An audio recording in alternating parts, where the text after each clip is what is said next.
Hello everyone, welcome back to my YouTube channel. This is Garima Shrivastava, your biology mentor.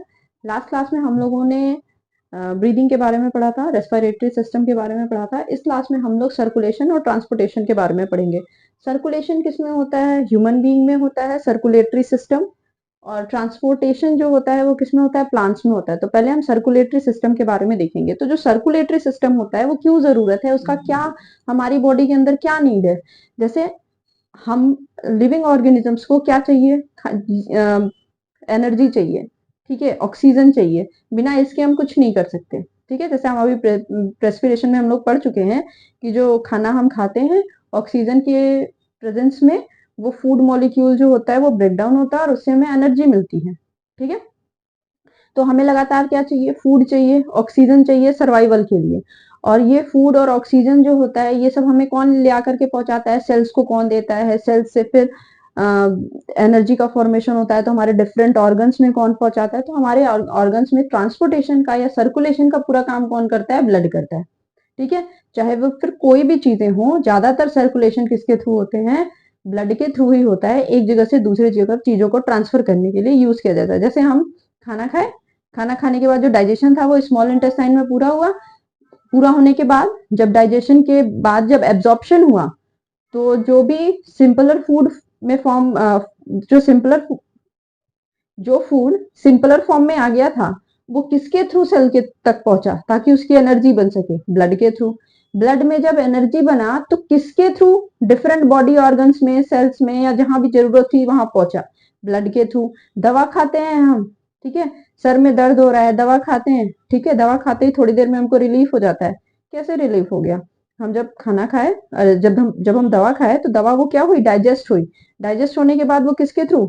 Small intestine के through blood जो था वो उसको absorption हुआ, ब्लड लेके गया हमारे पर्टिकुलर जिस जगह पे पेन हो रहा है, जिस चीज के लिए हम वो दवा खा रहे हैं वहां पे वो क्या पड़ता है?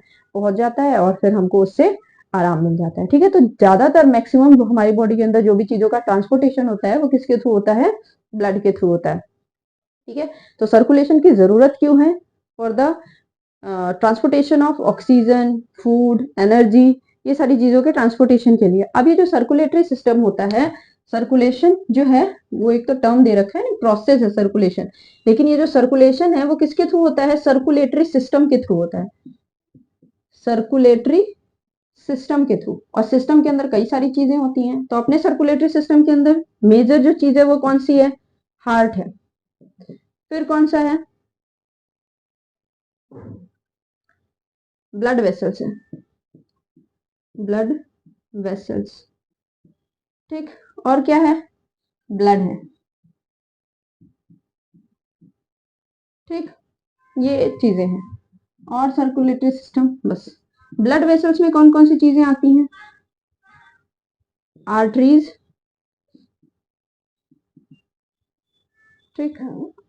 आर्टरी या आर्टरीज बोलो जो भी।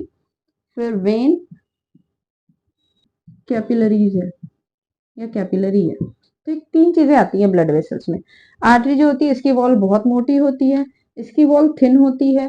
और ये जो होता है वो बहुत थिन थिन सी वेसल्स टाइप की होती हैं, जो कि जिन जगहों पे वेन और आर्टरी नहीं पहुंच पाती उन जगहों पे ब्लड को ट्रांसपोर्ट करती हैं, सर्कुलेट करने का काम करती हैं।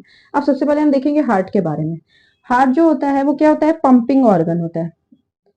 कौन सा ऑर्गन होता है? पंपिंग ऑर्गन होता है। किसके थ्रू बना होता है? कार्डियक मसल के थ्रू बना होता है। कार्डियक मसल के थ्रू बना होता है। अब देखो मसल्स के बारे में आप 9th क्लास में पढ़ चुके हो कि हमारे बॉडी के अंदर तीन टाइप की मसल्स होती हैं। एक स्केलेटल मसल, ठीक है, एक स्मूथ मसल, और एक होता है कार्डियक मसल, ठीक है।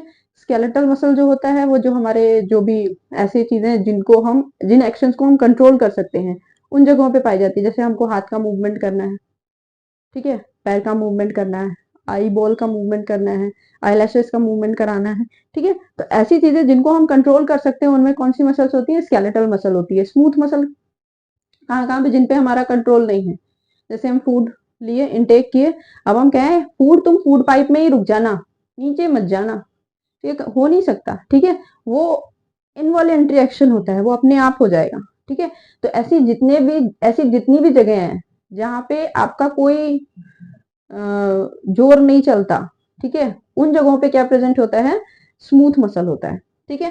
कार्डियक मसल ये एक स्पेशल टाइप की मसल होती है, जो कि सिर्फ और सिर्फ कहाँ पे पाई जाती है, हार्ट में पाई जाती है। अब इसका बाकी में और इसमें डिफरेंस क्या है, ये भी इनवॉलेंट्री होता है, आप इसमें कंट्रोल नहीं कर सकते, नहीं तो लोग इतने सुसाइड क्यों करते, वो सीधे कहते हैं हार्ट तुम रुक जाओ, काम हो जाता, ठीक। तो कार्डियक मसल जो होता है ये स्पेशल इसलिए होता है, जैसे हमको हाथ का मूवमेंट कराना है, ठीक है, तो हमारा ब्रेन जो है वो मैसेज भेज रहा है कि हाथ का मूवमेंट करना है, फूड को डाइजेस्ट कराना है, तो हमारा ब्रेन उसको कंट्रोल कर रहा है कि इस तरीके के एंजाइम्स को रिलीज करो जिससे फूड का डाइजेशन होगा।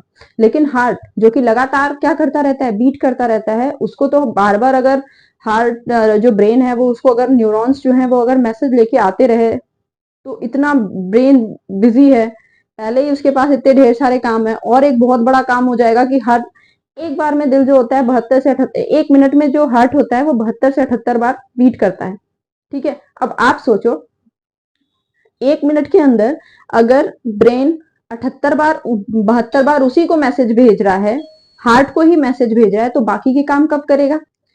तो जो हार्ट होता है उसमें स्पेशल टाइप की मसल पाई जाती है, जिसके लिए ब्रेन को बार बार मैसेज भेजने की जरूरत नहीं है, हार्ट अपना काम खुद से कर लेगा।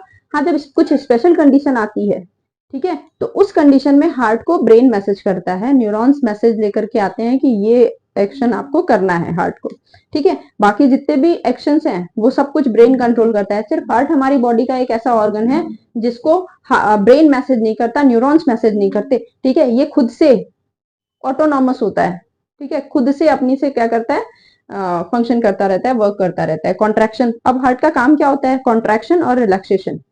हार्ट क्या करता है, पहले साइज देख लेते हैं। हार्ट की जो साइज होती है वो अपने फीस्ट के ही जितनी साइज होती है, जितना बड़ी आपकी मुट्ठी है उतनी बड़ी साइज कितनी किसकी होती है, हार्ट की होती है, इतना छोटा सा हार्ट होता है। और ये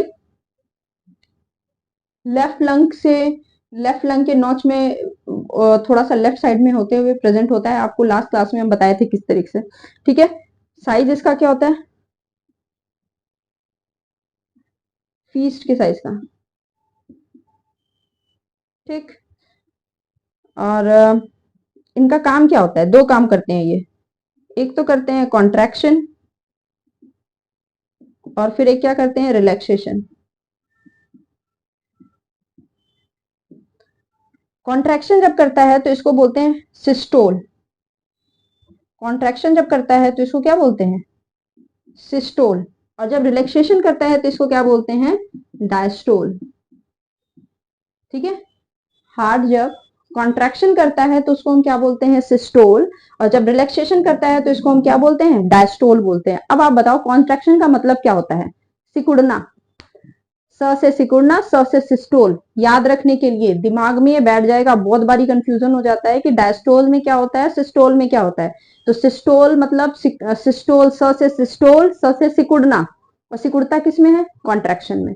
तो कॉन्ट्रैक्शन, सिस्टोल, फिर बचा जो उसका रिलैक्सेशन, ठीक है। तो हार्ट लगातार क्या करता रहता है, एक बार कॉन्ट्रैक्ट करता है फिर रिलैक्स करता है, फिर कॉन्ट्रैक्ट करता है फिर रिलैक्स करता है। तो उस कंडीशन में जब कॉन्ट्रैक्ट करता है तो हार्ट क्या करता है, ब्लड को पंप करता है, ठीक है, दूसरे ऑर्गन्स में, ठीक है। जब रिलैक्स करता है तो उस टाइम पे ब्लड को अंदर लेता है, ठीक है। जब कॉन्ट्रैक्शन करता है, जब कॉन्ट्रैक्ट किया, सिकुड़ा, तो ब्लड को क्या करेगा, हार्ट से बाहर भेजेगा, हम्म। और जब रिलैक्स करता है तो ब्लड को हार्ट के अंदर ले रहा होता है, ठीक है। अब देखो, अब हार्ट के बारे में लिख लेते हैं, फिर उसके बाद ब्लड वेसल्स पे आते हैं। हार्ट के बारे में देखिए, heart is a muscular organ composed of cardiac muscle, किसका बना हुआ था, कार्डियक मसल का बना होता है। It is too small that it can fit inside the adult wrist, adult की जो रिस्ट होती है उसमें ये फिट हो सकता है। It is a pumping organ which pumps blood, ये एक पंपिंग ऑर्गन है जो कि ब्लड को पंप करने का काम करता है। जैसे अपने घर में पानी वानी चलाने के लिए मोटर वगैरह लगा होता है, पानी को ऊपर टंकी में भरने के लिए, ठीक है, तो उसी तरीके से अपनी बॉडी में ब्लड को पहुंचाने के लिए क्या लगा हुआ है, हार्ट लगा हुआ है। तो एक पंपिंग ऑर्गन होता है जो कि ब्लड को इधर उधर पंप करने का काम करता है। इट हैज 4 चैम्बर्स, जो हार्ट होता है उसमें कितने चैम्बर्स प्रेजेंट होते हैं, 4 चैम्बर्स होते हैं, इस तरीके से। ऊपर वाले को क्या बोलते हैं, अट्रियम, और ऊपर वाले को अट्रियम या आर्टरी बोलते हैं, ठीक, सॉरी, ऊपर वाले को अट्रियम या फिर ऑरिकल बोलते हैं, ठीक। और नीचे वाले को क्या बोलते हैं? वेंट्रिकल। याद रखने के लिए कौन अट्रियम कौन वेंट्रिकल, तो आप ऐसे बनाओ। ठीक। और एक चैम्बर 4 बना लो। अब आपको बताना है ऊपर वाले को क्या बोलते हो। ऊपर वाला बना रहे हो तो उस पे ए बन रहा है, ए जैसा, तो ये क्या है? अट्रियम है। ठीक है। नीचे वाला आपको बताना है क्या है, यहाँ पे क्या बन रहा है? वी बन रहा है, तो ये क्या है? वेंट्रिकल है। ठीक है, याद करने के लिए ट्रिक है।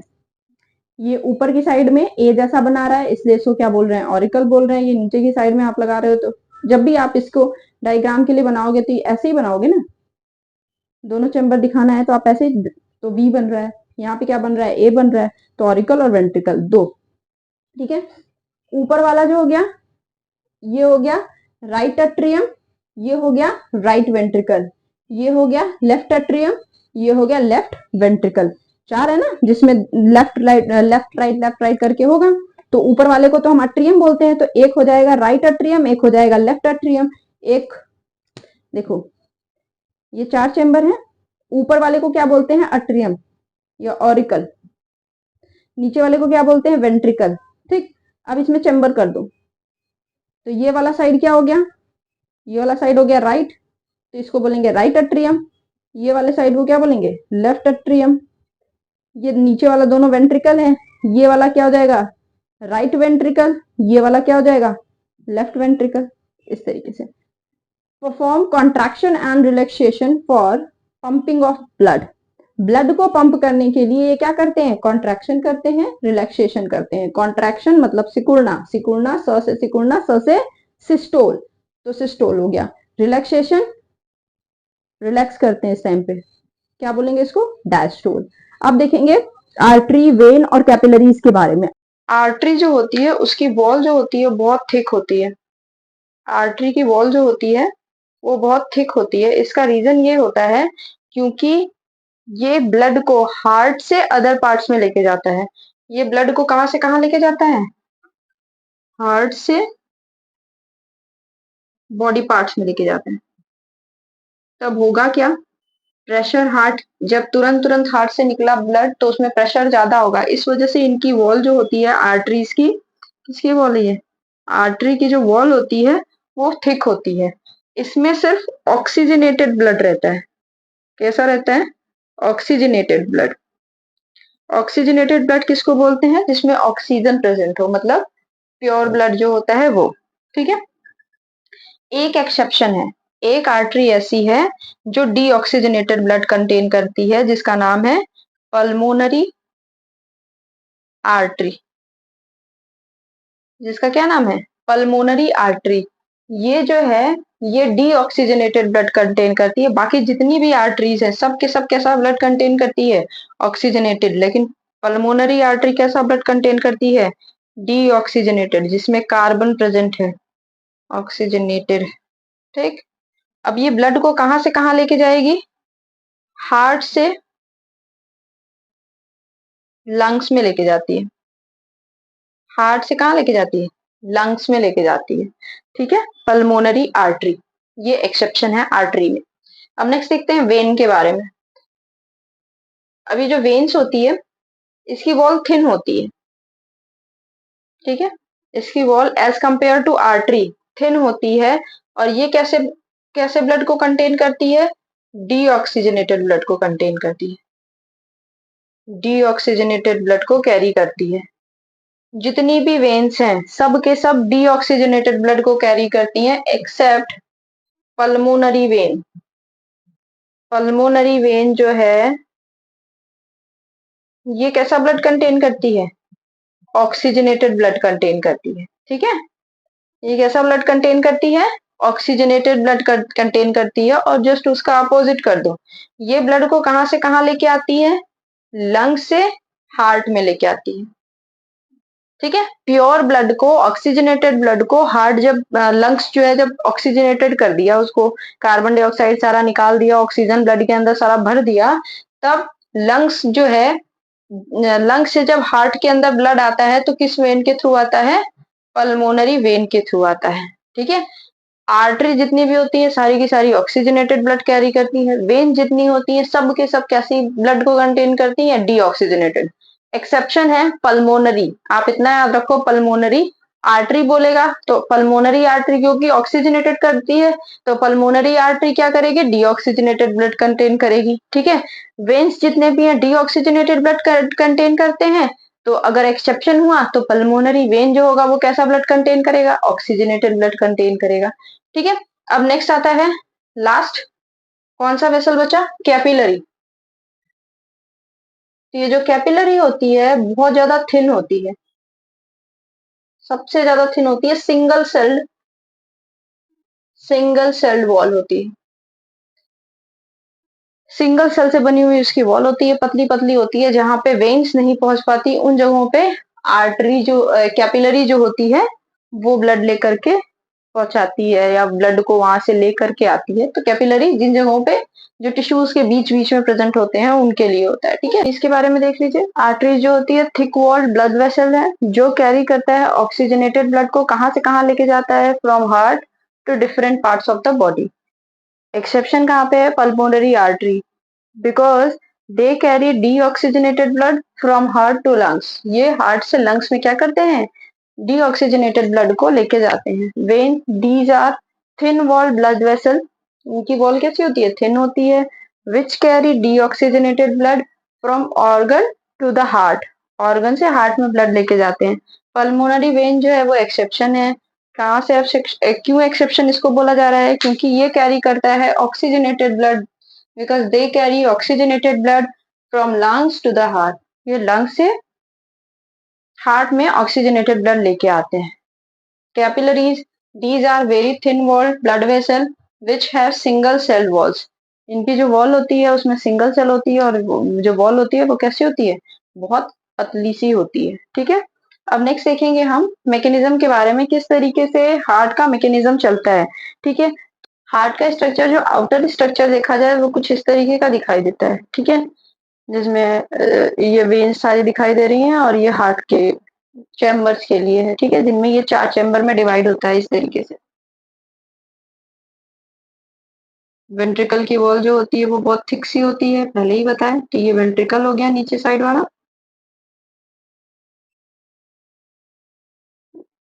और ये ऊपर की साइड जो है ये क्या है, अरोटा हो गया। ठीक है, ऑरिकल, इसमें देखो 4 चैम्बर दिखाई दे रहा है, right auricle, left auricle, right ventricle, left ventricle. Ventricle की वॉल देखो कितनी थिक है और ऑरिकल की वॉल देखो कितनी थिक है। ठीक, ये राइट एट्रियम या राइट ऑरिकल और राइट वेंट्रिकल के बीच में एक ये वॉल्व प्रेजेंट है, इस वॉल्व का नाम क्या है, ट्राइकस्पिड वॉल्व। याद रखने का हो तो याद कर लेना, अदरवाइज आपकी बुक में नहीं दे रखा है। ठीक है, दो ये लेफ्ट ऑरिकल और लेफ्ट वेंट्रिकल के बीच में जो वॉल्व प्रेजेंट होता है उसको हम क्या बोलते हैं, बाइकस्पिड वॉल्व। राइट वाले साइड में जो प्रेजेंट होता है ट्राइकस्पिड वॉल्व, लेफ्ट वाले साइड में जो होता है उसको क्या बोलते हैं, बाइकस्पिड वॉल्व। याद रखने के लिए राइट की स्पेलिंग जो होती है RIGHT, इसी टी को पकड़ लो, राइट वाले साइड में क्या प्रेजेंट है, ट्राइकस्पिड वॉल्व, जो बच गया उसमें क्या प्रेजेंट है, बाइकस्पिड वॉल्व। ठीक, राइट वाले साइड में ट्राइकस्पिड वॉल्व और लेफ्ट वाले साइड में क्या प्रेजेंट होता है, बाइकस्पिड वॉल्व। फिर उसके बाद ये दिख रहा है आपको, ये पल्मोनरी आर्टरी और ये पल्मोनरी वॉल्व हो जाएगा। ठीक, जिधर ये पल्मोनरी आर्टरी ब्लड को कहाँ लेके जाएगी, लंग्स में, ये कहाँ ब्लड पहुंच गया, लंग्स में पहुंच गया। ठीक, ये ला करके लंग्स में दे दी। अब लंग्स से पल्मोनरी वेन के थ्रू ये किस में पहुंच जाएगा, राइट लेफ्ट ऑरिकल में, लेफ्ट ऑरिकल से फिर ये बाइकस्पिड वॉल्व खुलेगा, किस में पहुंच जाएगा, लेफ्ट वेंट्रिकल में। लेफ्ट वेंट्रिकल में पहुंचने के बाद ये देखो अरोटिक वॉल्व, ये प्रेजेंट है अरोटिक वॉल्व, इस अरोटिक वॉल्व के थ्रू, अरोटा के थ्रू होते हुए बॉडी पार्ट्स में चला जाएगा। ठीक, आई थिंक आप लोगों को क्लियर हो गया होगा। अब सपोज ये हार्ट है, ठीक, हार्ट के ये 4 चैम्बर्स हो गए, ऊपर वाला अट्रियम, नीचे वाला वेंट्रिकल। ठीक है, ये राइट ऑरिकल, ये लेफ्ट ऑरिकल, ये राइट वेंट्रिकल, ये लेफ्ट वेंट्रिकल। ठीक है, अब देखो सबसे पहले जो डीऑक्सीजनेटेड ब्लड होता है जो हमारे बॉडी पार्ट्स में प्रेजेंट है, कौन सा वाला ब्लड? डीऑक्सीजनेटेड ब्लड किस में पहुंचता है? राइट एट्रियम में। ठीक है, राइट एट्रियम से फिर किधर आता है? राइट वेंट्रिकल में। ठीक, राइट वेंट्रिकल से फिर किधर जाता है? लंग्स में। ठीक, लंग से फिर वापस किस में आता है? लेफ्ट एट्रियम में। लेफ्ट एट्रियम से किधर आता है? लेफ्ट वेंट्रिकल, और फिर किधर जाता है? बॉडी पार्ट्स में। तो सबसे पहले कहाँ गया? डीऑक्सीजनेटेड ब्लड की बात हो रही है, ठीक है, जो बॉडी पार्ट से आ रहा है। सबसे पहले कहाँ पहुंचा? Right atrium. राइट एट्रियम से राइट वेंट्रिकल, राइट वेंट्रिकल के बाद किधर गया? लंग्स में। ठीक, लंग्स में पहुंचने के बाद लेफ्ट एट्रियम, लेफ्ट एट्रियम के बाद लेफ्ट वेंट्रिकल, फिर किधर पहुंचा? बॉडी पार्ट्स में। ठीक है, इसके पहले क्या होगा? Body parts. बॉडी पार्ट से डीऑक्सीजनेटेड ब्लड, ये भी डीऑक्सीजनेटेड होगा, ये भी कैसा होगा? डीऑक्सीजनेटेड होगा। अब लंग से आने के बाद ये कैसा हो गया? Oxygenated blood. ये भी कैसा होगा? Oxygenated blood. ये भी कैसा होगा? Oxygenated blood. ठीक है, सबसे पहले जो राइट एट्रियम में ब्लड आता है वो 3 वेन्स के थ्रू आता है। आप वेना कावा याद रखो। ठीक है, किसके थ्रू आता है? वेना कावा के through. Vena cava, superior, inferior और सुपीरियर और इंफीरियर और कोरोनरी साइनस 3 होती है। नाम याद करने की जरूरत नहीं है, अभी इतना ही याद रखो। वेना कावा के थ्रू ब्लड किस में पहुंचता है? सारा का सारा ब्लड जितना बॉडी का हमारे पास होता है सबके सब पहुंचता है राइट एट्रियम में। राइट एट्रियम के बाद हार्ट को हम क्या बताया आपको? दो चीजें होती है। एक तो होता है सिस्टोल, जिसमें क्या होता है? हार्ट सिकुड़ता है, और एक होता है डायस्टोल, जिसमें रिलैक्स करता है। ठीक है, अब देखो अभी ब्लड रिलैक्स कंडीशन में है। किस में है? डायस्टोल में है। ब्लड आया और आने के बाद किस में भर गया? राइट एट्रियम में। किस में भर गया? राइट एट्रियम में। राइट एट्रियम से किस में पहुंचा? राइट वेंट्रिकल में। अब हार्ट क्या करेगा? सिस्टोल करेगा। सिस्टोल करेगा। जैसे ही हार्ट सिकुड़ेगा ब्लड को ये किधर की तरफ पंप किया? बाहर की तरफ। तो राइट वेंट्रिकल में जो ब्लड प्रेजेंट था वो किधर चला गया? लंग्स में। और लेफ्ट वेंट्रिकल में जो ब्लड प्रेजेंट था वो किस में चला गया? बॉडी पार्ट्स में। ठीक है, दोनों चैम्बर में ब्लड भरा हुआ है ना, इसमें भी भरा है, इसमें भी भरा है। ठीक है, सेम टाइम पे। तो जैसे ही हार्ट क्या किया? सिस्टोल किया, सिकुड़ा, ठीक है, कॉन्ट्रैक्ट किया, तुरंत इसके अंदर भरा हुआ, जैसे होता है ना बलून एक हो, आप उसको कॉन्ट्रैक्ट करो, नीचे की तरफ से उसको पुश करो, दबाओ, प्रेस करो, तो जितना पानी होता है वो किधर की तरफ? ऊपर की तरफ जाता है। या जो बलून में हवा होती है वो किधर की तरफ शिफ्ट होती है? ऊपर की तरफ। वैसे ही हार्ट में जो ये वेंट्रिकल वाला रीजन होता है, एक जब वेंट्रिकल, आप हार्ट के स्ट्रक्चर को पढ़ोगे तो आप देखोगे कि हार्ट की जो वेंट्रिकल वाली वॉल होती है वो बहुत थिक होती है।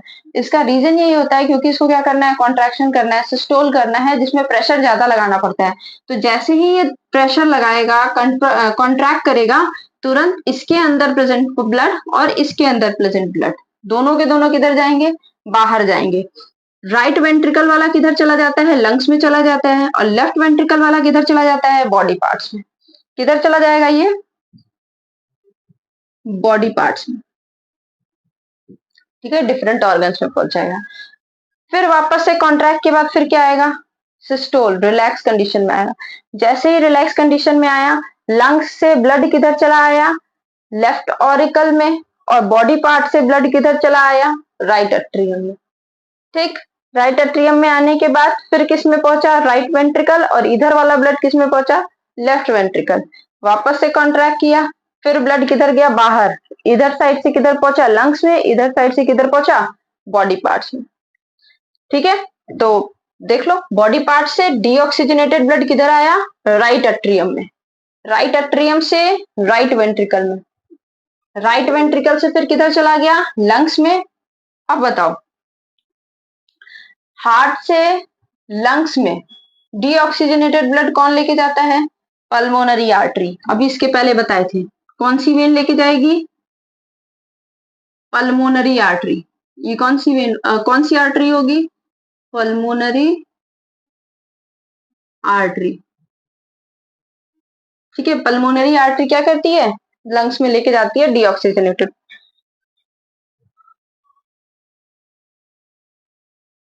अब ऑक्सीजनेटेड ब्लड लंग्स से हार्ट में कौन लेके आता है, ऑक्सीजनेटेड ब्लड लंग्स से हार्ट में, अभी इसके पहले बताए थे कौन लेके आता है, पल्मोनरी वेन। कौन लेके आता है, पल्मोनरी वेन। ठीक है, और ये अरोटा के थ्रू बॉडी पार्ट्स में जाता है।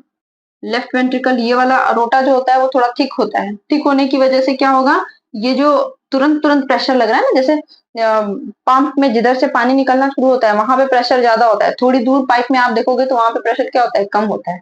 ठीक है, तो हार्ट से तुरंत निकला तो अगर उसकी वॉल जो है, वेसल की वॉल जो है वो थिक नहीं होगी तो वेसल जो है वो रप्चर कर जाएगी ना, फट जाएगी। तो इस वजह से जो अरोटा होती है उसके थ्रू ये बॉडी पार्ट्स में जाता है, फिर धीरे धीरे धीरे धीरे वो क्या होते हैं, वेन्स में, कैपिलरीज में, फिर डिवाइड हो जाते हैं। तो यहाँ पे बॉडी पार्ट्स में किसके थ्रू जाता है, अरोटा के थ्रू। ठीक है, किसके थ्रू आता है, वेना कावा के थ्रू, किसके थ्रू जाता है, एरोटा के थ्रू। ठीक, लंग्स में किसके थ्रू जाता है, पल्मोनरी आर्टरी, हार्ट में किसके थ्रू आता है, पल्मोनरी वेन। ठीक, इतनी चीजें आपको याद करनी होगी।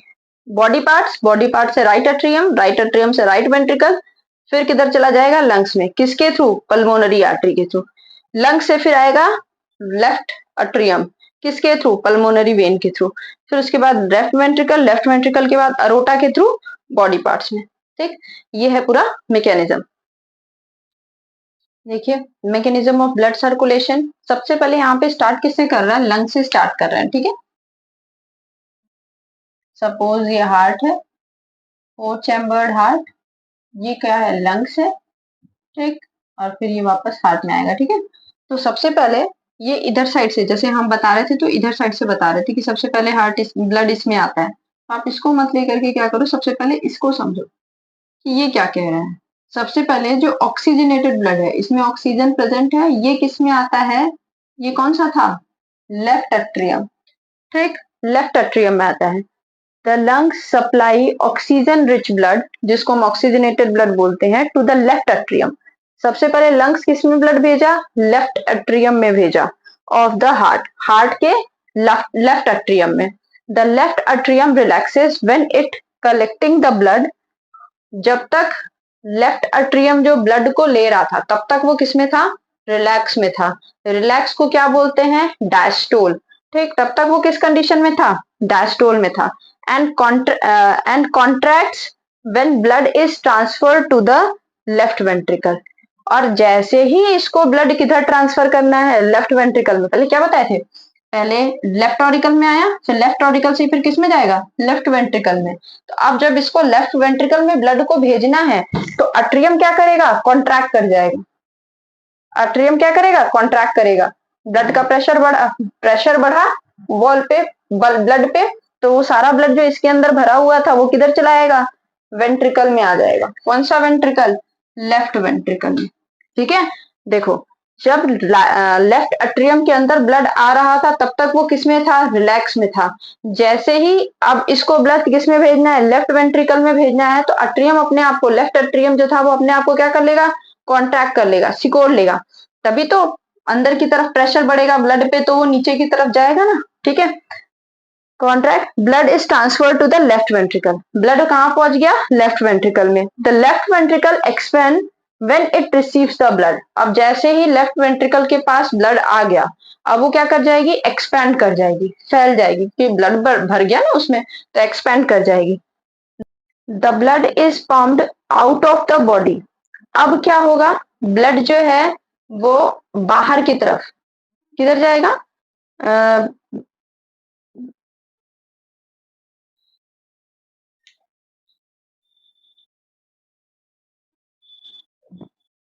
Out of the heart.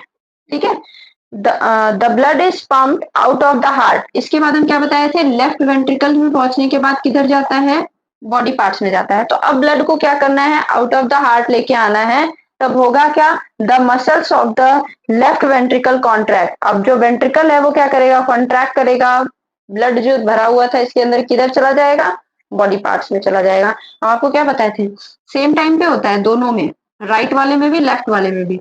ये क्या है, राइट एट्रियम, ये क्या है, लेफ्ट एट्रियम, ये क्या है, राइट वेंट्रिकल, ये क्या है, लेफ्ट वेंट्रिकल।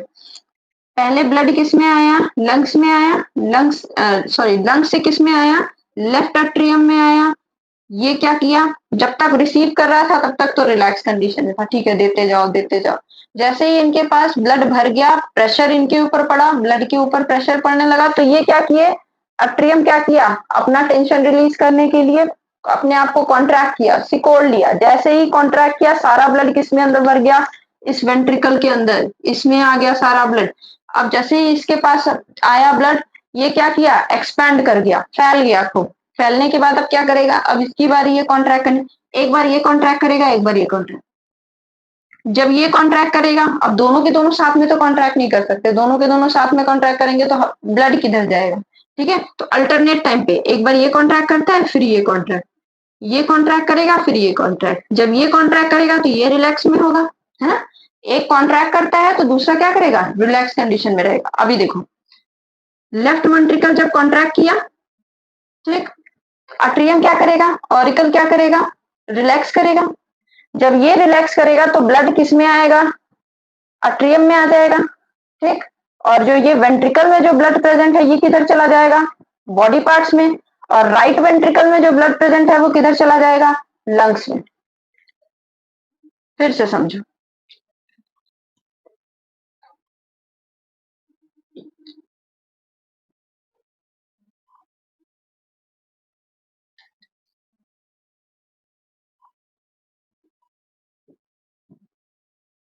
देखो सेम टाइम पे दोनों साइड में होगा, इस साइड भी यही सेम चीज होगी, इस साइड भी यही सेम चीज होगा, लेकिन जगह दूसरी दूसरी होगी, ब्लड दूसरा होगा। इस वाले पोर्शन में, राइट वाले में हमेशा कौन सा ब्लड रहेगा, डीऑक्सीजनेटेड, ठीक। लेफ्ट वाले में कौन सा रहेगा, ऑक्सीजनेटेड, ठीक। जिस टाइम पे लंग्स से ऑक्सीजनेटेड ब्लड किस में पहुंच रहा है, लेफ्ट ऑरिकल में, उसी सेम टाइम पे सुपीरियर वेना कावा के थ्रू, इंफीरियर वेना कावा के थ्रू ब्लड किधर पहुंचा, राइट ऑरिकल। सुपीरियर और इंफीरियर वेना कावा किसको बोलते हैं, वेना कावा के थ्रू राइट एट्रियम में ब्लड आता है, लेकिन बॉडी हार्ट के अपर पार्ट का, ठीक है, ब्लड किसके थ्रू आता है, सुपीरियर वेना कावा के थ्रू, क्योंकि सुपीरियर है, हार्ट से सुपीरियर है, इसलिए सुपीरियर वेना कावा के थ्रू। और जो लोअर पार्ट्स ऑफ बॉडी होते हैं उन वो ब्लड किसके थ्रू आता है, इंफीरियर वेना कावा के थ्रू, ठीक है। डायग्राम में दे रखा है, अभी डायग्राम समझाएंगे तब बताएंगे, अभी आप इसको लेकर के चलो तो आप क्लियर समझ में आ जाएगा, ठीक है। राइट एट्रियम के थ्रू ब्लड किस में पहुंचा, डीऑक्सीजनेटेड ब्लड जो था वो किस में पहुंचा, राइट एट्रियम में आया। उसी सेम टाइम पे लंग्स से किधर आ गया, लेफ्ट एट्रियम में। इसमें कौन सा ब्लड आया था, बॉडी पार्ट से आया था, ठीक है, बॉडी पार्ट से आया था डीऑक्सीजनेटेड ब्लड। लंग्स से ऑक्सीजनेटेड ब्लड किस में आया, लेफ्ट एट्रियम में, ठीक। सेम टाइम पे, एक ही टाइम पे। इस टाइम पे ये किस में थे, रिलैक्स में थे, ठीक। अब जैसे ही ब्लड इसके अंदर भर गया, ये एक्सपेंड कर गए, अब ये क्या करेंगे, कॉन्ट्रैक्ट करेंगे, सिकुड़ जाएंगे। जैसे ये सिकुड़ेंगे, ब्लड किधर पहुंच गया, वेंट्रिकल में। राइट एट्रियम वाला ब्लड किधर पहुंच गया, राइट वेंट्रिकल में। लेफ्ट एट्रियम वाला ब्लड किस में पहुंच गया, लेफ्ट वेंट्रिकल में, ठीक। इसमें डीऑक्सीजनेटेड, इसमें ऑक्सीजनेटेड, सेम वैसे ही चलेगा। अब देखो, जैसे ही ये तो कॉन्ट्रैक्ट कर लिया, अब एक्सपेंड कर लिया, एक्सपेंड करने के बाद कॉन्ट्रैक्ट किया, कॉन्ट्रैक्ट करने के बाद ब्लड सारा इधर वेंट्रिकल में भेज दिया, ठीक। अब इनकी बारी, ये एक्सपेंड कर गए, जैसे ही इनको ब्लड मिला ये क्या किए, एक्सपेंड कर गए। एक्सपेंड करने के बाद ये अपने आप को क्या करेंगे, कॉन्ट्रैक्ट करेंगे। अब जब ये कॉन्ट्रैक्ट करेंगे तो इसके अंदर भरा हुआ ब्लड किधर चला जाएगा, लंग्स में, और इसके अंदर भरा हुआ ब्लड किधर चला जाएगा, बॉडी पार्ट्स, ठीक। तो एक बार ये कॉन्ट्रैक्ट करता है, उस टाइम पे ये रिलैक्स कंडीशन में होता है। जब ये कॉन्ट्रैक्ट करेगा तो ये किस में होगा, रिलैक्स कंडीशन में होगा। जब रिलैक्स कंडीशन में होते हैं तो ये ब्लड को क्या करते हैं, रिसीव करते हैं। जब कॉन्ट्रैक्ट करते हैं तो ये ब्लड को क्या करते हैं, पंप करते हैं दूसरी तरफ। ठीक, कॉन्ट्रैक्ट का मतलब ही क्या है, पंप करना। रिलैक्स का मतलब क्या है, रिसीव करना, आराम से बैठ के लेते रहेंगे ब्लड। ठीक है, अब देखो यहाँ पे deoxygenated blood comes from the body to the right atrium. Deoxygenated blood from the body parts comes into the right atrium. ठीक, when it expands, और उस टाइम पे ये क्या करेगा, एक्सपेंड कर जाएगा। Right ventricle expand when right atrium contract. जब राइट अट्रियम क्या किया, कॉन्ट्रैक्ट किया, तो राइट वेंट्रिकल जो था वो क्या कर गया, एक्सपेंड कर गया। एक्सपेंड कैसे किया, इसके अंदर भरा हुआ ब्लड किधर चला आया, राइट वेंट्रिकल में आ गया। जब राइट वेंट्रिकल के अंदर ब्लड भर गया तो वो क्या करेगा, एक्सपेंड करेगा। ठीक, अब एक्सपेंड करने के बाद ये right ventricle expand when right atrium contract. It pump the blood into the lungs for oxygenation. अब यहाँ जो right ventricle है ये कॉन्ट्रैक्ट करेगा और ब्लड को पंप करेगा किधर, लंग्स में। किस चीज के लिए, ऑक्सीजनेशन के लिए। यानी जो ब्लड के अंदर कार्बन डाइऑक्साइड प्रेजेंट है उसको लंग्स को दे देगा और लंग्स के अंदर प्रेजेंट ऑक्सीजन ब्लड में ले आएगा। ठीक है, फॉर ऑक्सीजनेशन, ऑक्सीजन लेने की प्रोसेस को ऑक्सीजनेशन बोलते हैं। ठीक है, ventricle have thicker muscular wall so that they can pump blood into the various organ. देखो ऑरिकल में आप देख रहे हो, ऑरिकल अट्रियम में आप देख रहे हो कि इनको ब्लड को पंप ज्यादा नहीं करना है, बस इनको क्या करना है, थोड़ा सा कॉन्ट्रैक्ट किए, बगल में ही ब्लड भेजना है, तो इनकी वॉल अगर थिन भी होगी तो भी मैनेज हो जाएगा। लेकिन वेंट्रिकल को क्या करना है, ब्लड को बाहर भेजना है, तो इनकी वॉल कैसी होनी चाहिए, थिक होनी चाहिए। जब थिक होगी तो ये प्रेशर क्या कर पाएंगे, ज्यादा लगा पाएंगे। तो राइट वेंट्रिकल ब्लड को किधर भेजना है, लंग्स में भेजना है। लेफ्ट वेंट्रिकल को ब्लड को किधर भेजना है, बॉडी पार्ट्स में भेजना है। तो इनको प्रेशर बहुत ज्यादा लगाना है।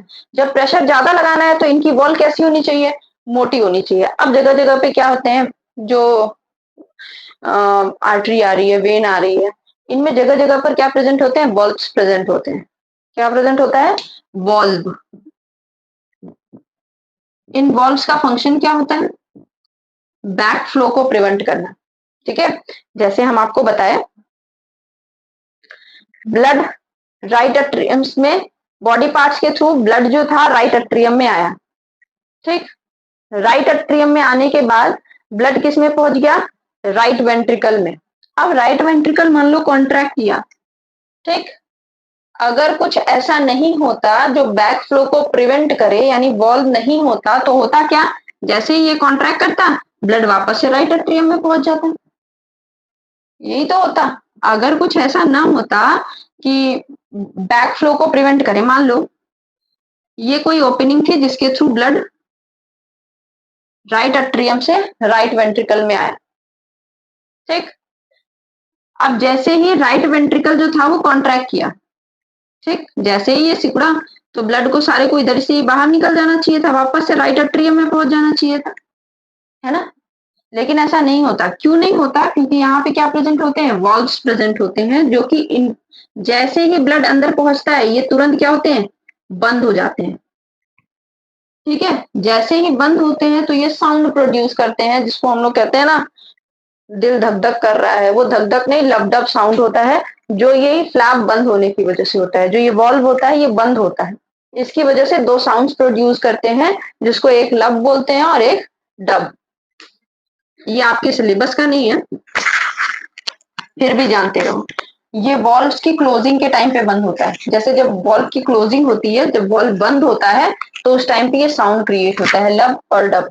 ठीक, बस अभी इतना जानते रहो कि जो वेन्स होती हैं, जो आर्टरीज होती हैं, उनके बैक फ्लो को, उनमें ब्लड के बैक फ्लो को प्रिवेंट करने के लिए कुछ वॉल्व्स प्रेजेंट होते हैं, जिससे ब्लड जो है वापस जिस डायरेक्शन से आ रहा है उसी में ना चला जाए। ठीक, बस अब आगे देखते हैं ब्लड के बारे में। हार्ट, ये आपका खत्म हो गया सर्कुलेशन। हार्ट के बारे में पढ़ लिए, आर्टरीज के बारे में पढ़ लिए, वेन्स के बारे में पढ़ लिए, कैपिलरीज के बारे में पढ़ लिए, मैकेनिज्म पढ़ लिए किस तरीके से होता है। डबल सर्कुलेशन में क्या होता है, ब्लड जो होता है एक कार्डियक साइकिल को या एक हार्ट साइकिल को कंप्लीट करने के लिए 2 बार हार्ट में जाता है, उसी को हम क्या कहते हैं, double circulation. Blood travels twice through the heart in one complete cycle of heart.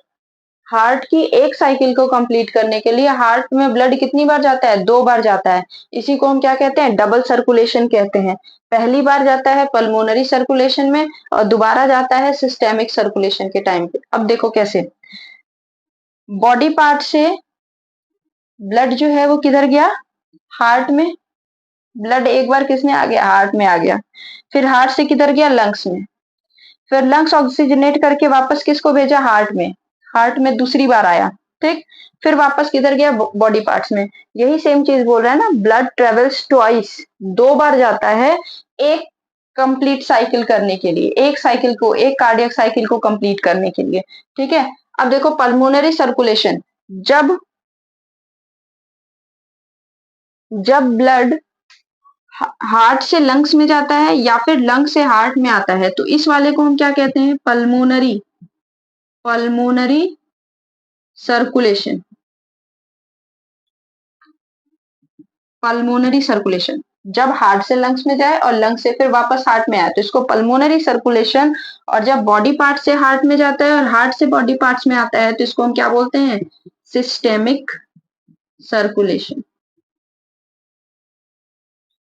Systemic circulation, body part system, इससे याद कर लो हमारी बॉडी के अंदर ढेर सारे सिस्टम प्रेजेंट होते हैं, digestive system, respiratory system, circulatory system. तो सिस्टम मतलब क्या, बॉडी। तो सिस्टेमिक सर्कुलेशन किससे रिलेटेड होगा, बॉडी पार्ट से। बॉडी पार्ट से हार्ट में जाए, हार्ट से बॉडी पार्ट्स में आए, उसको सिस्टेमिक सर्कुलेशन। बचा जो हो गया, जो बचा है वो किस में हो गया, पल्मोनरी सर्कुलेशन में, ठीक है। जब इस साइड से बॉडी पार्ट से हार्ट में जा रहा है, यहाँ पे किस टाइप का ब्लड होगा, डीऑक्सीजनेटेड। और हार्ट से फिर वापस लंग में गया, यहाँ पे भी क्या होगा, डीऑक्सीजनेटेड। जब लंग से हार्ट में आया तो ये क्या होगा, ऑक्सीजनेटेड। और जब हार्ट से बॉडी पार्ट्स में आ रहा है तो भी क्या होगा, ऑक्सीजनेटेड होगा, ठीक है। अब कुछ इंपॉर्टेंट चीजें जैसे ब्लड प्रेशर के बारे में पढ़ लेते हैं कि ब्लड प्रेशर क्या होता है। एक ये one complete cycle of heart किसको बोलते हैं, जिसको कार्डियक साइकिल बोलते हैं, ठीक है। इसमें ये पूरा एक बार में होता है ना, एक बॉडी पार्ट से हार्ट में गया, हार्ट से लंग्स में गया, लंग्स से ऑक्सीजनेट हुआ, फिर बॉडी पार्ट्स में गया, इसको एक कार्डियक साइकिल बोलते हैं, ठीक। तो अब इसी चीज के बारे में देख लेते हैं, कुछ इंपॉर्टेंट टर्म्स के बारे में देखिएगा।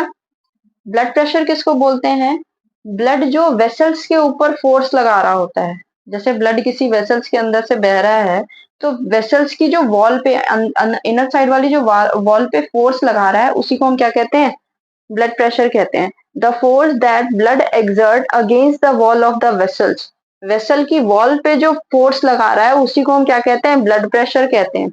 अक्सर आप लोग देखे होंगे डॉक्टर लोग एक ग्रीन कलर का ऐसे हाथ पे बांध करके फिर ब्लड प्रेशर मीजर करते हैं, उसको हम क्या बोलते हैं, स्फिग्मोमैनोमीटर। क्या बोलते हैं, स्फिग्मोमैनोमीटर। स्फिग्मोमैनोमीटर के थ्रू बीपी को क्या किया जाता है, ब्लड प्रेशर को मेजर किया जाता है। आपको हम पहले ही बताए, आर्टरीज जो होती है ऑक्सीजनेटेड ब्लड लेके जाती है, तो जाहिर सी बात है प्रेशर किसमें ज्यादा होगा, हमेशा आर्टरीज में ज्यादा होगा। किसमें ज्यादा होगा, आर्टरीज में ज्यादा होगा। और जब हम ब्लड प्रेशर नपवाते हैं तो उसमें किसका प्रेशर लिया जाता है, आर्टरीज का लिया जाता है, वेन का नहीं। क्योंकि आर्टरीज जो होती है वो कहाँ से ब्लड लेके आ रही होती है, हार्ट से लेके आ रही होती है, तो उसमें प्रेशर क्या होगा, ज्यादा होगा। जबकि वेन्स जो होती है बॉडी पार्ट से ले घूम फिर के सब तरफ से आ रही है तो उसमें प्रेशर क्या होता है, कम होता है, ठीक है। हार्ट से डायरेक्ट निकली है, बॉडी पार्ट में जा रही है तो जाहिर सी बात है उसमें प्रेशर ज्यादा होगा, ठीक है। लेकिन जब सब तरफ से घूम के वापस से हार्ट में पहुंच रही है तो उस टाइम तक उस पर प्रेशर क्या हो जाता है, बहुत कम हो जाता है। तो वेन्स में प्रेशर क्या होता है, कम होता है, आर्टरीज में ज्यादा होता है। बीपी के लिए हम किसका प्रेशर लेते हैं, आर्टरीज का प्रेशर देखते हैं, ठीक है। अब प्रेशर के टाइम पे दो चीजें आती हैं, ठीक है, आप सुने होंगे, दो नाम बताते हैं, ठीक है, दो नाम बताते हैं, जैसे बोलते हैं 120/80, ऐसे करके बोलते हैं। तो दो चीजें क्या आती है, तो एक तो डायस्टोल के टाइम का, जब वेंट्रिकुलर डायस्टोल होता है और जब वेंट्रिकुलर सिस्टोल होता है तो उस टाइम पे प्रेशर देखते हैं। तो देखो सिस्टोल के टाइम पे जो प्रेशर लिया जाता है, सिस्टोल मतलब जब वेंट्रिकुलर जो वेंट्रिकल जो है वो सिकुड़ता है, ठीक है, उस टाइम पे जो प्रेशर लिया जाता है उसको हम क्या बोलते हैं, सिस्टोलिक प्रेशर। देखो, the pressure of blood inside artery, किस चीज की जगह पे, किस जगह पे होगा, आर्टरी में देखा जाएगा, ड्यूरिंग वेंट्रिकुलर सिस्टोल, वेंट्रिकल जब सिकुड़ता है, सिस्टोल, स से सिकुड़ना, स से systole, is called systolic pressure. जब वेंट्रिकुलर सिस्टोल करता है, वेंट्रिकल जो है वो सिस्टोल करता है, तो उस टाइम पे जो प्रेशर होता है उसको हम क्या बोलते हैं, सिस्टोलिक प्रेशर बोलते हैं। और जो नॉर्मल सिस्टोलिक प्रेशर होता है वो कितना होता है, 120 mmHg, ठीक है। डायस्टोलिक प्रेशर, ये भी कहाँ पे देखा जाएगा, आर्टरी में ही, लेकिन कब देखा जाएगा, वेंट्रिकुलर डायस्टोल के टाइम पे, वेंट्रिकल जब रिलैक्स कंडीशन में होगा तो उस टाइम पे देखा जाएगा। इसको हम क्या बोलते हैं, डायस्टोलिक प्रेशर बोलते हैं। क्या बोलते हैं, डायस्टोलिक प्रेशर बोलते हैं। और नॉर्मल डायस्टोलिक प्रेशर जो होता है वो कितना होता है, 80 mmHg होता है, ठीक है, 80 mmHg। तो सिस्टोलिक प्रेशर और डायस्टोलिक प्रेशर, सिस्टोलिक प्रेशर जब वेंट्रिकल सिस्टोल करता है, डायस्टोलिक प्रेशर जब वेंट्रिकल डायस्टोल करता है। सिस्टोलिक प्रेशर कितना होता है, 120, और जाहिर सी बात है सिकुड़ेगा तो प्रेशर ज्यादा लगेगा, तो ज्यादा वाला कौन सा होगा, सिस्टोलिक होगा।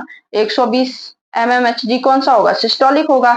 और जब प्रेशर कम लग रहा है तो उस टाइम पे प्रेशर क्या होगा, कम हो जाएगा, तो वो वाला कौन सा हो जाएगा, 80 mmHg, ठीक है। ब्लड, ब्लड जो होता है वो दो चीजों से मिलकर के बना हुआ होता है। एक तो होता है प्लाज्मा और एक होता है ब्लड सेल्स।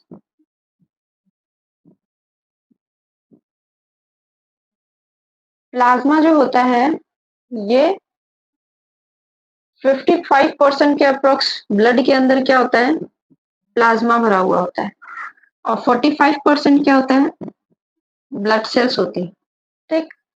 प्लाज्मा के अंदर अगर देखा जाए तो प्लाज्मा के अंदर 92% के अप्रोक्स क्या भरा हुआ होता है, वाटर, ठीक।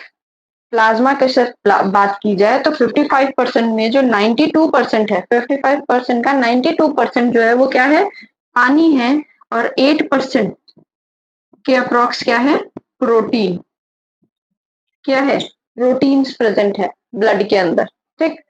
ब्लड सेल में तीन सेल होती है, एक होता है आरबीसी, एक होता है डब्ल्यूबीसी, और एक होता है प्लेटलेट्स, ठीक।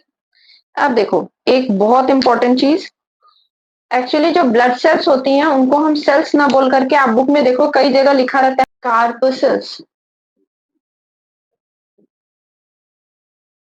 क्या बोलते हैं, सेल ना बोल करके इनको हम बोलते हैं कार्पसेल्स बोलते हैं। ऐसा क्यों होता है, क्योंकि जैसे आप सेल के बारे में पढ़े हुए हो, सेल थियरी में पढ़े हुए हो कि सेल जो होता है वो कैसा होता है, प्री एग्जिस्टिंग सेल से अराइज होता है। न्यू सेल्स जो होते हैं वो किससे अराइज होते हैं, प्री एग्जिस्टिंग सेल से।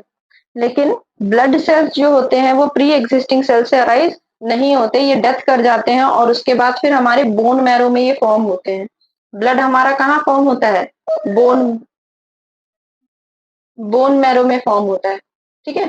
बोन मैरो के अंदर हमारा ब्लड बनता है, न कि सेल्स के थ्रू बनता है। इस वजह से हम ब्लड सेल्स को कई जगह पे आप देखोगे ब्लड कार्पसेल्स लिखा होता है, क्योंकि ये सेल के नेचर को फॉलो नहीं करता। सेल जो होता है, जितने भी सेल्स के बारे में आप पढ़ोगे, हर सेल जो होती है वो अपनी डॉटर सेल्स का फॉर्मेशन करती है, या प्री एग्जिस्टिंग सेल्स से नई जो सेल्स होती हैं वो प्री एग्जिस्टिंग सेल से फॉर्म होती हैं। लेकिन ब्लड सेल में नई सेल जो होती है वो कौन बना रहा है, बोन मैरो बना रहा है हमारा, न कि ये पुरानी वाली सेल। ये क्या करती है, 120 दिन पे ये डेथ कर जाती है, ये 7 से 10 दिन में ये डेथ कर जाती है, 3 से 4 डेज में, 3 से 4 डेज में या 7 डेज में ये डेथ कर जाती है, अप्रोक्स 10 डेज में ये डेथ कर जाती है।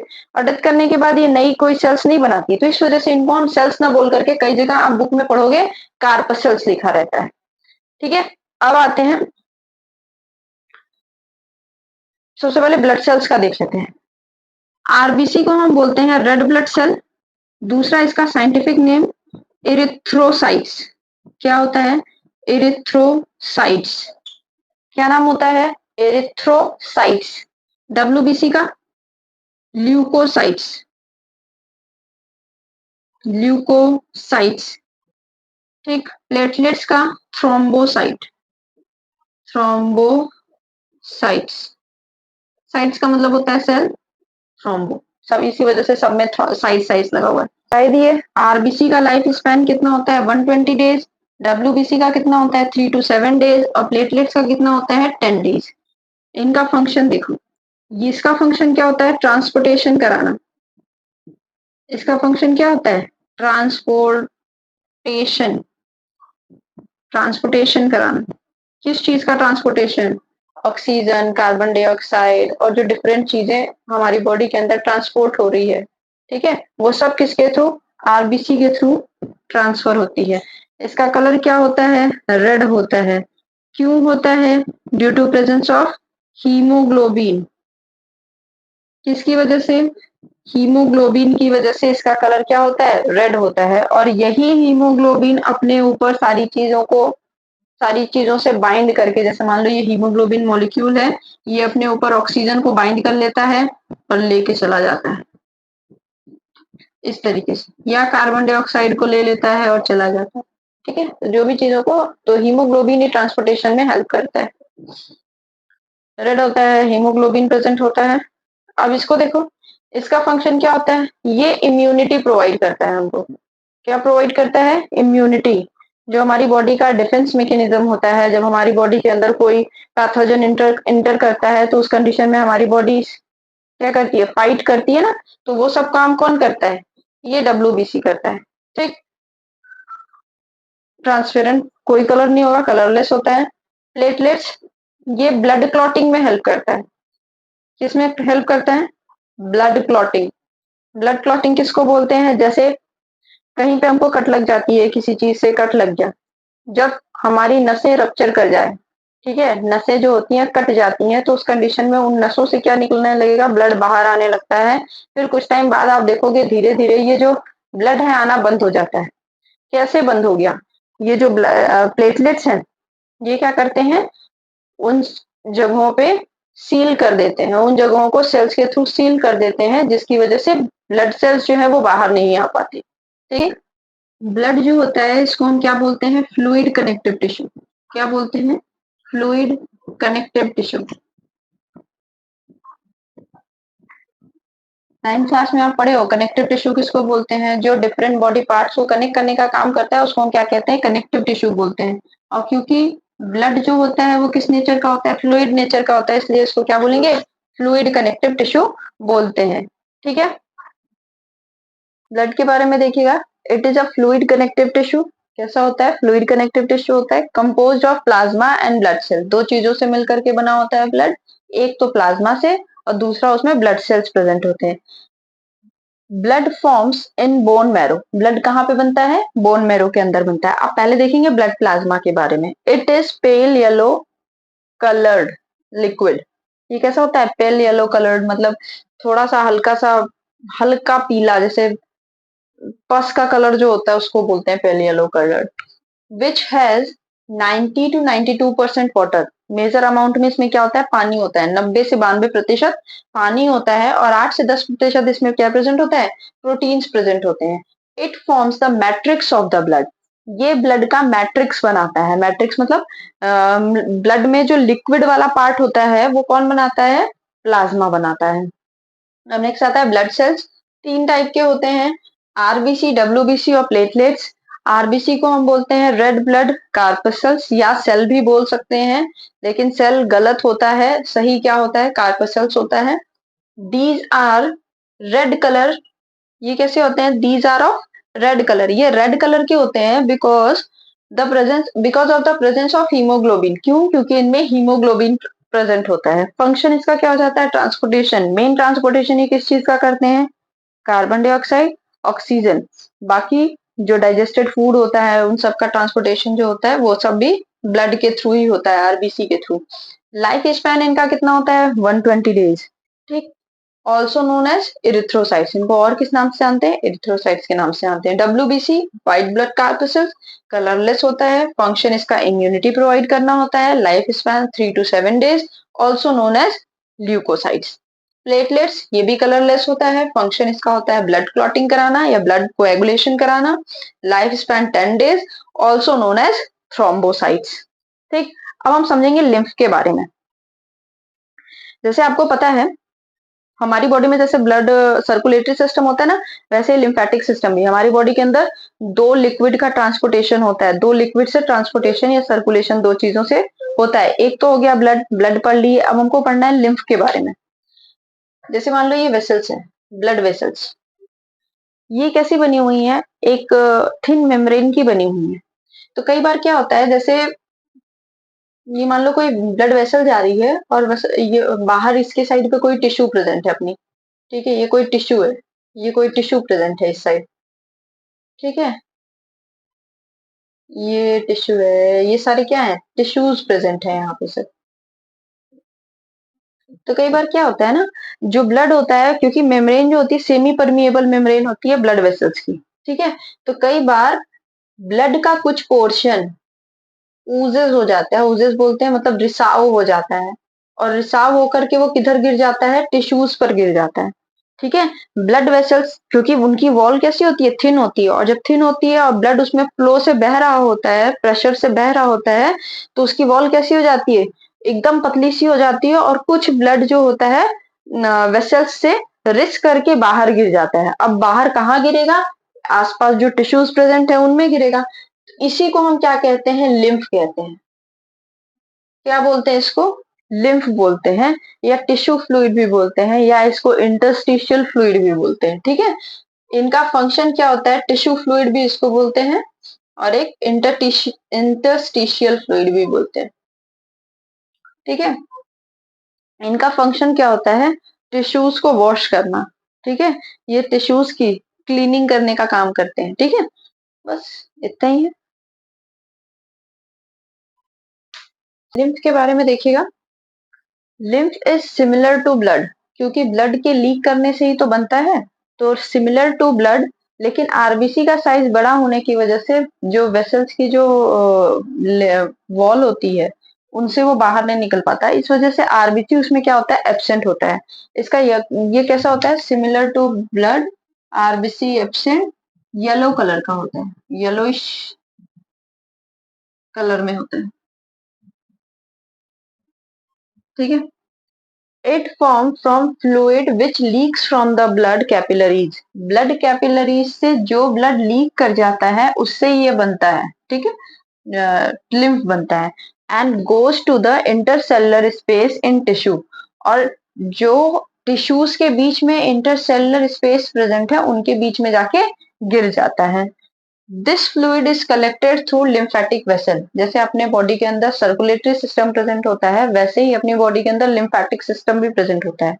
सर्कुलेटरी सिस्टम में क्या होता है, जब ब्लड आता है, ठीक है, तो ब्लड आता है एक साइड, पहले बॉडी पार्ट्स में आता है, फिर बॉडी पार्ट से फिर वापस हार्ट में जाता है, हार्ट से फिर निकलता है, फिर बॉडी पार्ट में आता है, इस तरीके का होता है। लेकिन लिम्फ जो होता है वो जब आने के टाइम पे आता है, और आने के टाइम पे तो ब्लड के थ्रू ही आता है, ठीक है, और जहां जहां गिरा होता है लिम्फेटिक सिस्टम के थ्रू, फिर उसको हार्ट के पास वाली जो वेना कावा है उनमें जाकर के वो क्या करता है, रिलीज कर देता है, डायरेक्ट हार्ट में नहीं, वेना कावा में रिलीज करता है, फिर वेना कावा कहाँ पहुंचाता है, हार्ट में पहुंचाता है, ठीक है। यानी ये सिर्फ आप बोल लो कि हाफ इसका आने के टाइम पे ये किसके थ्रू आता है, ब्लड के थ्रू आता है, जब इसको जाना होता है हार्ट में तब ये लिम्फेटिक सिस्टम जो होता है अपना काम करता है, ठीक है।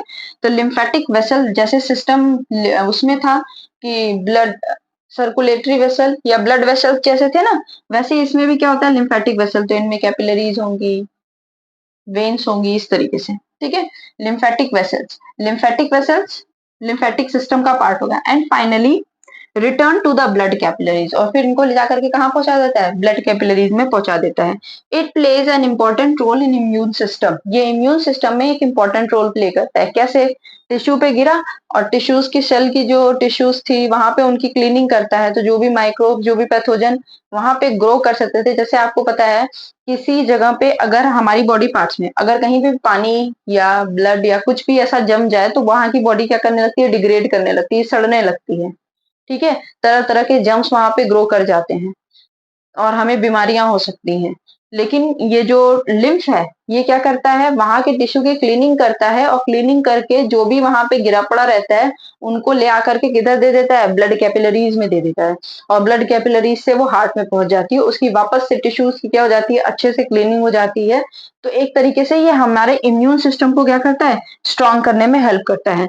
Lymph contain less protein than blood, blood में ज्यादा प्रोटीन्स प्रेजेंट होते हैं, लिम्फ में कम प्रेजेंट होते हैं। जाहिर सी बात है, वॉल के थ्रू आ रहा है तो कितना ज्यादा आ जाएगा, जाहिर सी बात है ब्लड में ज्यादा होगा और लिम्फ में क्या होगा, कम ही होगा। ठीक है, अब आज के लिए इतना ही, नेक्स्ट क्लास में मिलते हैं जिसमें हम लोग ट्रांसपोर्टेशन के बारे में पढ़ेंगे। ठीक है, if you like my videos please like share and subscribe to my channel. Thank you.